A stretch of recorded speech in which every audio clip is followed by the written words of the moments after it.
Good evening friends. पुन्हा एकदा श्रीरंग चव्हाण या आपल्या आवडत्या यूट्यूब चॅनलवर सर्वांचे स्वागत आहे.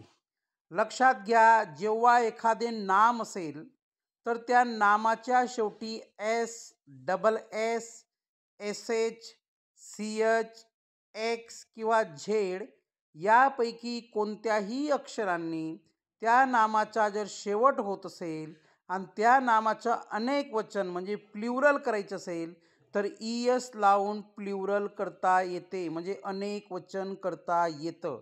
लक्षात घ्या, प्रत्यक्ष उदाहरणांच्या मदतीने ही कॉन्सेप्ट आपण समजून घेऊ. बघा, बस शब्द आहे तर बस हे सिंग्युलर म्हणजे एक वचन आहे.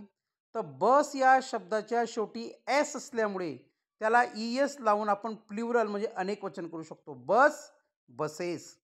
त्याचप्रमाणे क्लास शब्द आहे बघा, लक्षात घ्या. तर क्लास शब्दाच्या शेवटी डबल एस आहे तर त्याला ई एस लावून क्लासेस करू शकतो आपण.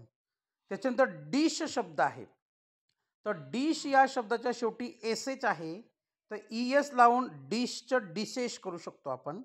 वॉच शब्द आहे बघा, तर वॉच शब्दाच्या शेवटी सी एच आहे तर त्याला ई एस लावून वॉचचं वॉचेस करू शकतो आपण.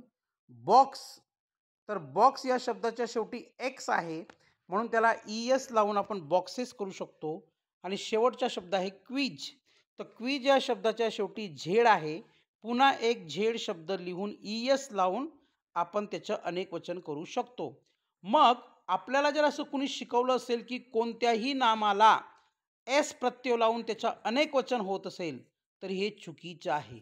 आणि आजचा हा जो काही टॉपिक आहे हा जर आपण नियमानुसार लक्षात घेतला तर आपण शाळेतील परीक्षेमध्ये इंग्रजी विषयात पैकीच्या पैकी मार्क्स मिळवणार. B T S, M T S, स्पर्धा परीक्षा, एम पी एस सी वगैरे ज्या काही छोट्या मोठ्या परीक्षा असतील त्या सर्व परीक्षांसाठी आपल्याला हा टॉपिक अतिशय महत्त्वाचा ठरणार आहे. तर हा नियम व्यवस्थित लक्षात ठेवा आणि एक वचनाचं अनेक वचन बनवा.